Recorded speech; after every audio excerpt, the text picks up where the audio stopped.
ఇప్పుడే ఇట్లుంటే కొత్తగా ఒక యాక్ట్ తెచ్చాడు, భూ పరిరక్షణ చట్టం. అది వస్తే మీ భూమి మీ పేరుతో ఉండదు, జగన్మోహన్ రెడ్డి దగ్గర రికార్డులు ఉంటాయి.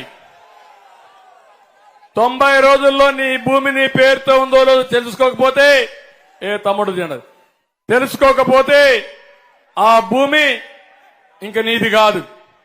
మళ్ళా కోర్టులు కూడా పోయే పని లేదు, జిల్లాకు ఒక కోర్టు ఉంటుంది.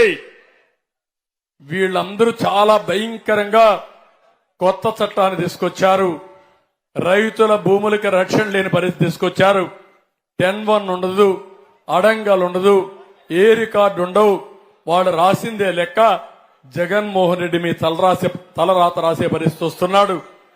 ఇది వస్తే ఇంకా మీకు ఇంకెవరు ఈ రాష్ట్రంలో ఉండలేం.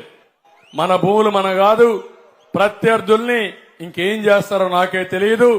మామూలు వాళ్ళు కూడా మనం బానిసలుగా బతికే పరిస్థితి వస్తుంది. ఇది చాలా ప్రమాదమైన యాక్టు. నేను ఒకటే చెప్తున్నా, నేను వస్తానే ఈ భూ పరిరక్షణ చట్టాన్ని అబాలిష్ చేసి మీ ఆస్తులు కాపాడే బాధ్యత మాది.